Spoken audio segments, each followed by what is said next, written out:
Hi, John. How are you today?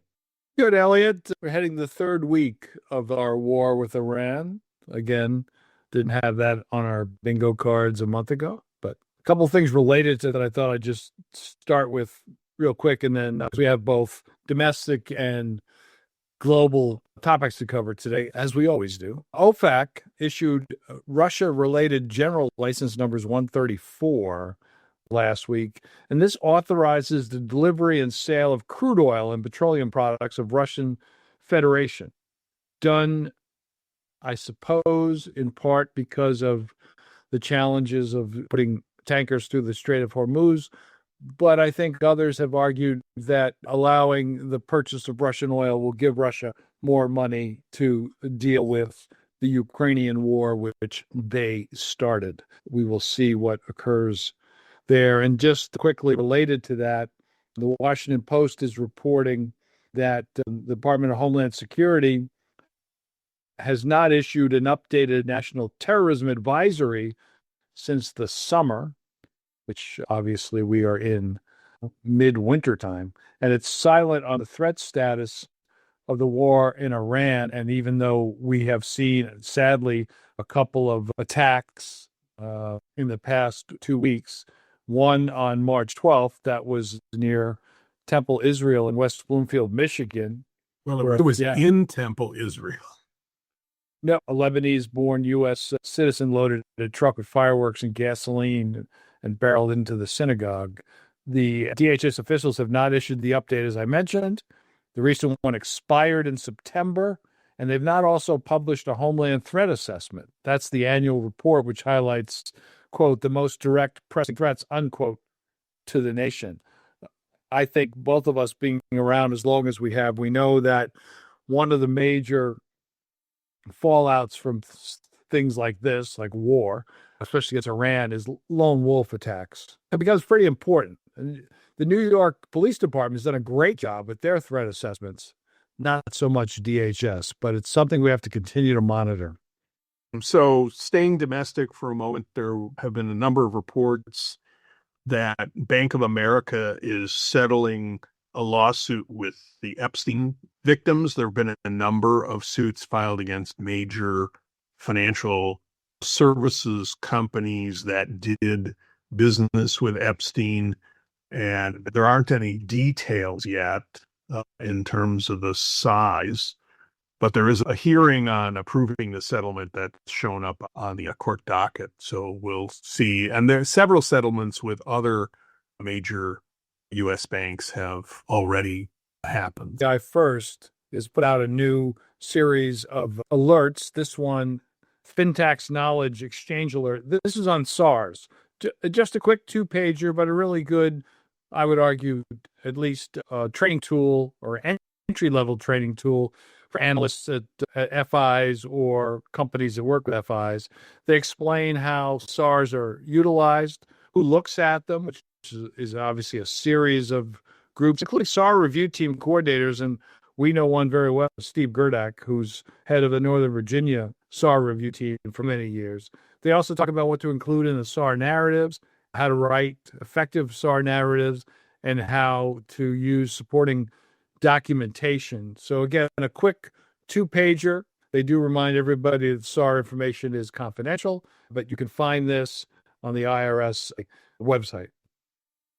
And John, I know you pointed out that the DOJ has updated its corporate enforcement and voluntary disclosure policies.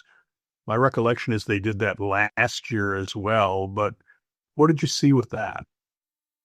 Yeah, the DOJ does remind everybody that no matter what administration, they have promoted the benefits of voluntary disclosure and cooperation. They went to formalize those incentives back in 2017. That's the first time when they adopted these corporate enforcement policies. And this grew out of the fraud section's FCPA voluntary disclosure program. Basically, it gives you some, my words out there, gives you some points for voluntary disclosure cooperation, a theory that's been around for quite a while, but this is now, at least according to DOJ, department-wide, it's a unified framework, and they say this is how prosecutors will evaluate and reward voluntary disclosures and cooperation. I would add a quick point here. I did also see in a separate story that DOJ is now changing their hiring policies to allow the Department of Justice to hire prosecutors right out of law school, because apparently before that they needed at least some experience. So it'd be interesting to see how that turns out. But from the same department that gives you voluntary disclosures, they are also trying to ramp up after they lost quite a bit of attorneys in the past year and a half.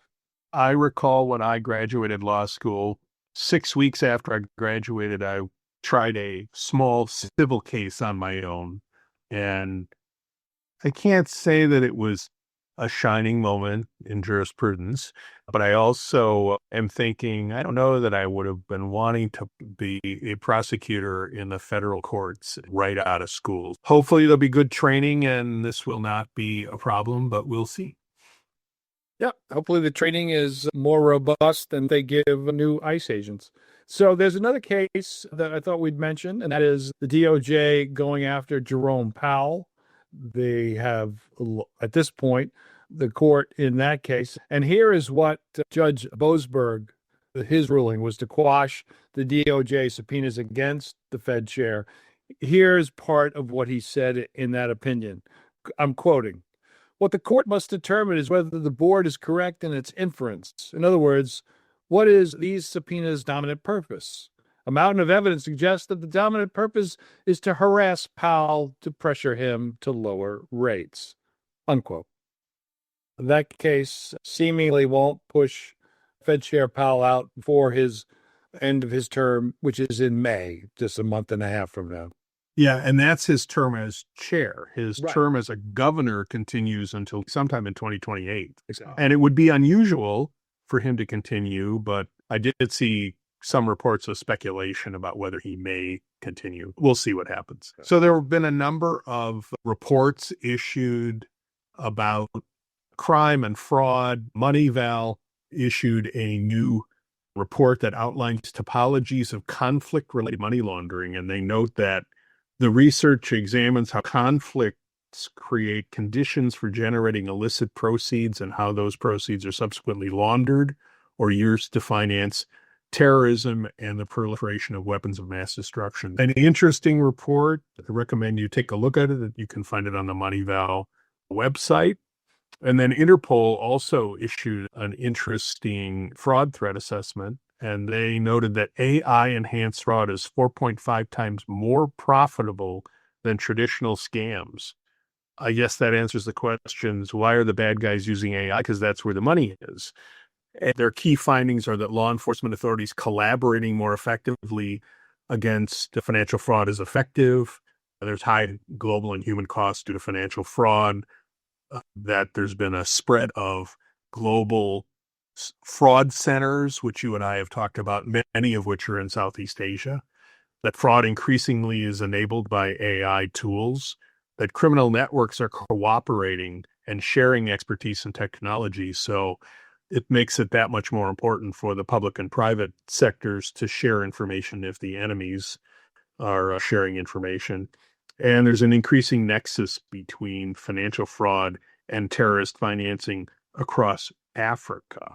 We've talked a lot about Southeast Asia over the years and other parts of the world. We haven't talked a lot about Africa. It doesn't mean it's not happening, but this report calls that out.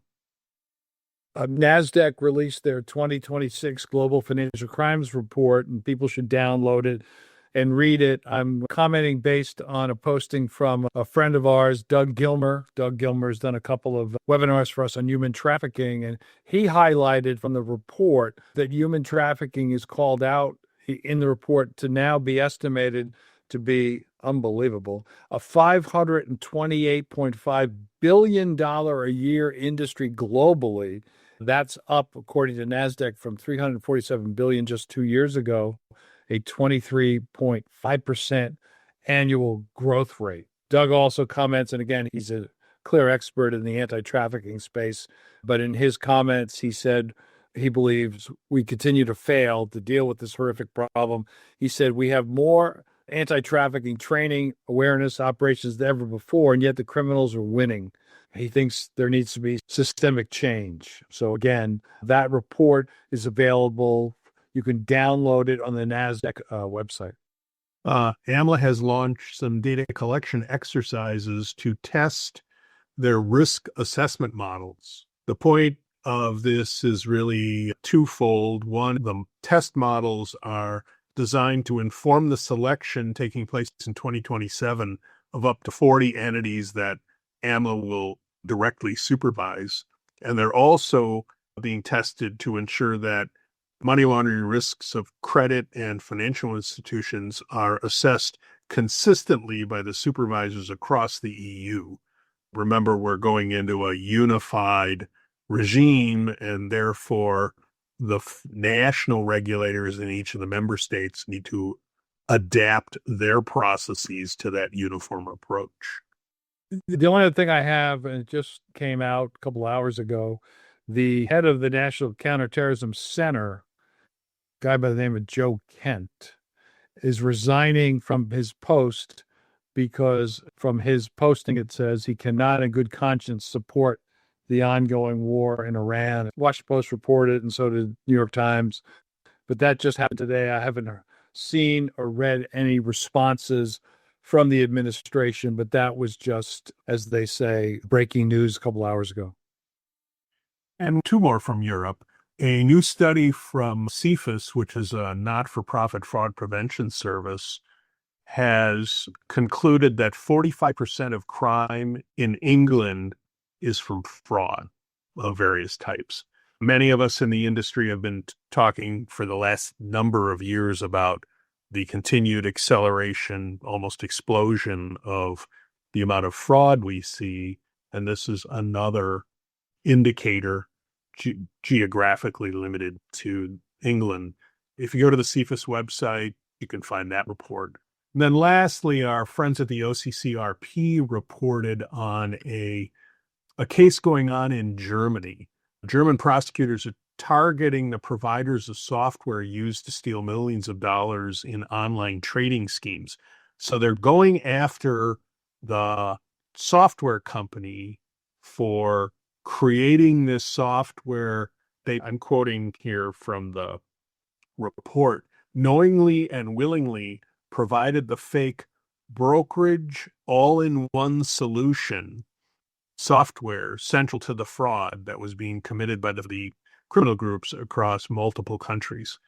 We'll see. It's at the outset, but it's interesting that prosecutors, and these are local prosecutors in Germany, felt that they had enough to go with this. John, what else you got?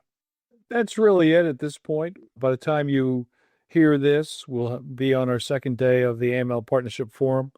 We'll have some outputs from that we can talk about next week. So we're looking forward to that. I mentioned that the folks in the NPO community are working very diligently because the FATF mutual evaluation of U.S. is going on as we speak. And they're making the case about humanitarian and charity groups and the difficulty they have with financial access, based in part on the bankers' response to Recommendation 8 and some other things. So that's an ongoing issue that we will continue to follow. And then next week, we'll do our monthly catch-up with Sarah Beth Felix. And we're always looking for more people to chat with, topics, issues, that sort of thing. So please, if you have somebody, let us know. And our March webinar, which is on AMLA, will live stream on Thursday, the 26th at 11 a.m. Eastern Time to accommodate our West Coast colleagues, but also our colleagues in the UK and the EU. So, John, you have a great rest of the week. I'm going to see you at the forum. In fact, I'm going to see you tomorrow, and I will talk to you then. Safe travels. Talk soon. You too. Bye-bye.